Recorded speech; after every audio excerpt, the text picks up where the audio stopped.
ó yẹ kó sọpẹ́ fàlàúrà ó bá òun láyé congratulations kò yóò mi o.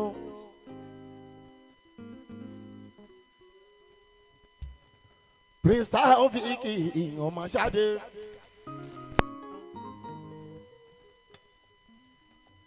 Prince Taofik ọmọ Ṣadé Koyokoyo lọ́jọ́ tó ti pẹ́ wá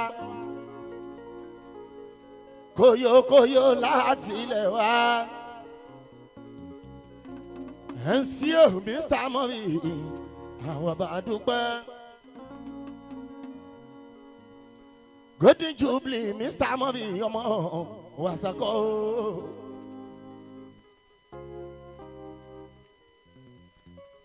Mo ti ẹ̀bẹ̀ gbà pé kò Taofik o. Kò lè sá Muffy kò lè mo bá dúpẹ́. Hello mi, ọmọdé Kúnlé kò rántí ọjọ́ bí ẹ̀ẹ́dẹ́gúnlé. Gẹ́gẹ́ bí ọ̀rọ̀ MCO. Hello mi. Kò tí ẹ rántí ọjọ́ bí ẹ̀ẹ́dẹ́gúnlé níbo ló ti máa rántí.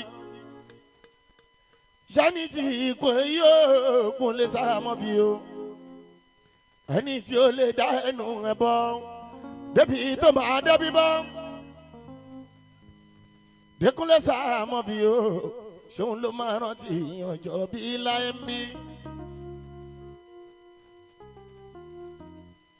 Torí ẹ ọmọdé Kúnlé bẹ́yìn ò dẹ̀ ní ikọ̀ àgbà láyé ń bí bẹ́yìn bá ní ikọ̀ àgbà tó ń pera ẹ̀ lágbàlagbà bí ewé màlúkúkú ń rí. NCO mo bá ẹ dúpẹ́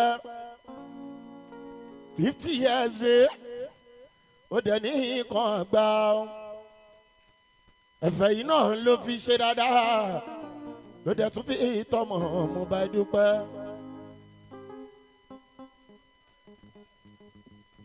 Kò tí pẹ́ jù láti débi tó fẹ́ dé. Kò tí pẹ́ jù láti jẹun tó fẹ́ jẹ. Kò dẹ̀ tí pẹ́ jù láti débi ayọ̀ ẹ̀ wá o. Gbìyànjú o kó bá wọn délẹ̀ ìlérí o. Láti débi tó fẹ́ dé. Tó fẹ́ dé o. Ẹ̀jẹ̀ láti jẹun tó fẹ́ jẹ. Tó fẹ́ jẹ o. Kò tí pẹ́ jù láti débi ayọ̀ ẹ̀ wá o. Gbìyànjú o. Kó bá wọn délẹ̀ ìlérí o.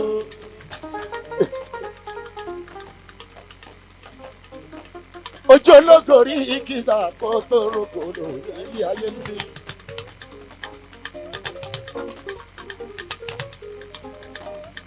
Tá a bá fi Koyo Taofik Kúnlé Muffy kò má rí sọ. Kápẹ́ kó wá ìpè kó wá kọ history kó tó David Kúnlé Muffy kò má rí sọ. Ojú ológo rí kíza kó torúkọlù láyé ń bí. Ọlọ́run jọ káyé máa fògó mi wọlé kí n lè rògbòlò àmì o.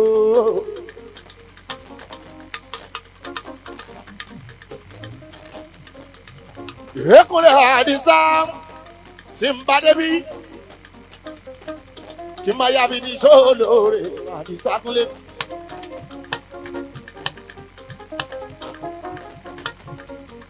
Mo lérè lọ́dọ̀ jíjì Àdìsá ṣùgbọ́n ẹ̀ǹsì Taofik kò yó mi. Èyí tó ṣe fún wa Mr. Muffy ní Fújì o. Kò kéré àmọ́ ẹ̀ǹsì tó máa pèsè ojú àgbo Dékúnlé mi Muffy mi Àdìsá. Tó bá rí ẹ lókè kò ní pọ́nlé bíi ti Koyoko. NCO ó ṣe é dáadáa torí ẹ ló ṣe gbélé ayé rí dáadáa. Ìgbà tó tún ṣe 50 bọ̀ o ọlọ́run ṣeun ó tún rà lánàá kan náà sí ìkúnlẹ̀ sàmọ́ ìkúnlẹ̀ bàbọ̀ pọ̀ aláàánú yìí ó òun nìkan kọ́ ló rán sí kó rán sí gbogbo àdìsá mr Muffy ìtàjọ nǹkan fún kìí.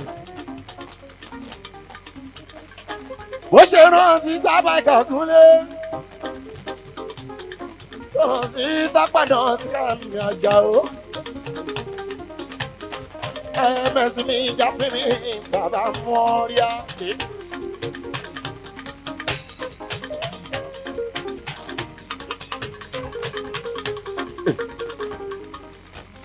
Sikẹ́ tó jẹ́ ọ̀rẹ́ mi akọni òun náà yóò ṣe bí ti ọmọdé múlé àwa náà ń bọ̀ ń bẹ̀.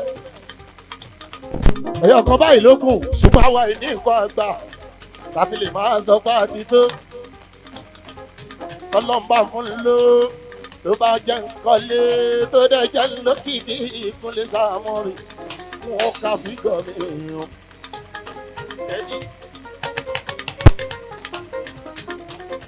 olórí mi olúwa mi Wasiu Akọ́láwọlé Wasiu Akọ́láwọlé olùgbà kíní kan kò má ní ṣe ẹ́ kíní kan kò má ní ṣe ẹ́ steady kú kárẹ̀ para promoter tó ń gbé wa lọ sí Canada rẹ̀ èmi tó dé láti London wọ́n ti ń bá mi sọ̀rọ̀ dẹ́kun lé mi steady yẹ ṣe. Àjẹwà lórí Canada ní ìmọ̀ṣádúpẹ́ Europe country àtúnjọ́ lọ ní èèyàn wá sọ́sọ́ lárí gbọ́dí ìmọ̀ṣe. àwọn aláǹtójú fújì ṣe kò lè bàjẹ́.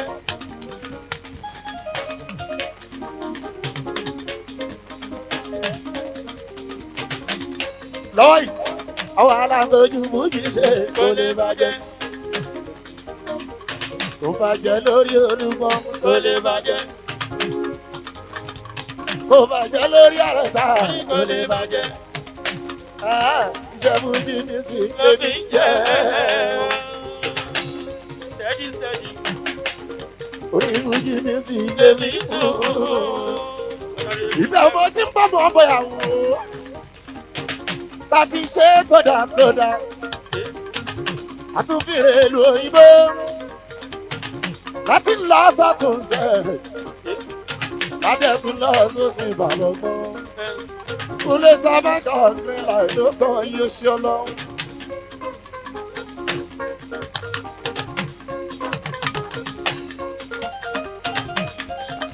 ó ti dọ̀dẹ̀ ìlú London Kúnlé Sabaika ń bá bẹ́ ṣeun. ó mọ̀ tán dé Amẹ́ríkà Kúnlé Sabaika láìpẹ́. gbogbo Europe country ká máa tẹ̀lé síbẹ̀ ká mi. ó dẹ̀ tún ra láàánú kan ó ra láàánú kan eléyìí tó ra láàánú kan olùgbà Wasiu olùgbà Wasiu bàbá Rihanna ló rán. ọkọ Yétúndé mi o ṣe rí àdìwọ kí ló ń jẹ ìrìà ló ń jẹ ó dọ̀tí ra láàánú kan olùgbà Wasiu bàbá Rihanna ló rán sí wa. ọkọ tí Yétúndé mi ayé sì máa ń ṣeun ó ṣe ọlọ́run bàbá dúpẹ́ fún ẹ. ọkọ tí Yétúndé mi ayé sì máa ń ṣeun. ọ̀gá tí nẹ́dú kọ̀mpútà o.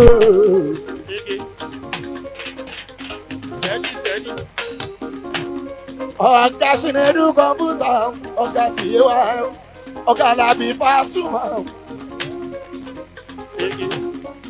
ọ̀gá tà làbí PASUMA o. ọ̀gá tà là ó máa dìbà. ọ̀gá tà là ó máa lákàkó. ọ̀gá wẹ́wẹ́ mi súlẹ̀ ọ̀gá tó ṣùpá sáìdì ni ọ̀gá tọkàndé ní abásí o ọ̀gá ti tọ́pọ̀ ẹ̀nà tí kà ọ̀gá ṣíwọ́ bọ́yì ọ̀gá wẹ́sẹ̀ kí wá sí wù ọ̀gá ti yí sàmì ń dà ní alábí ọ̀gá ti Musa talent ní ala akọbí olùgbàyè wá sí wù mí o ṣeun sọpẹ́rì entertainment wọ́rọ̀ fọ̀nà òun wọ́n kànà àlíyá wọ́n kànà àlíyá.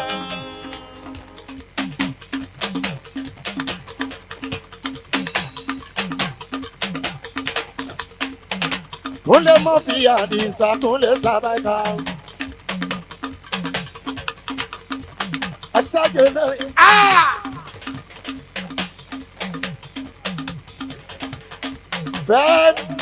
Fẹ́ẹ̀rì ó ṣe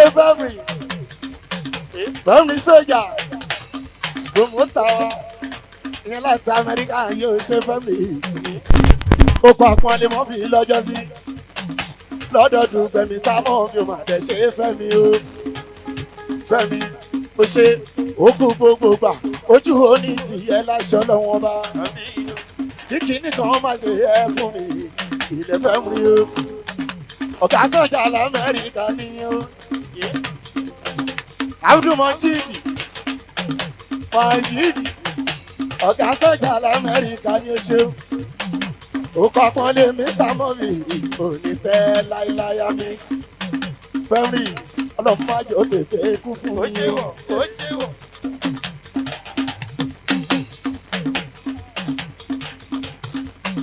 Kúnlé Muffy Àdìsá Kúnlé Sabaika. Aláàjì Muffy Àdìsá Kúnlé Sabaika. Wá fojú di mi ó jọ mẹ́sìgì má lọ fojú di mi ó jọ mo lágbófinró ó gbọ́ mo lágbófinró mo mọ́ra síbi àlàmú ọmọ ọgbà ẹ̀fọ́ mi. Ọ̀gá ọlọ́pàá làbújá ọkọ̀ ọgbà ẹ̀fọ́ mi o mo tún mọ SPA yìí mo tún mọ SPA yìí ọmọ lọ́la mi tọkọtaya lọ́gá o ọmọ tọkọtaya lọ́gá yé tọkọtaya lọ́gá ọlọ́run ló ṣe bẹ́ẹ̀ o tọkọtaya lọ́gá yé tọkọtaya lọ́gá ọlọ́run ló ṣe bẹ́ẹ̀ mo bẹ lọ́hùn pa fún tọkọtaya kó má ṣe wálẹ̀ o ọ̀pọ̀ ẹ̀fọ́ ti bẹ̀rẹ̀ nìyẹn bó ṣe máa ń ṣe láfẹ̀wé ṣe fàájì tó bá ti dàgbò mo bẹ̀ lọ́hùn fàrà mo kó má ṣe wálẹ̀.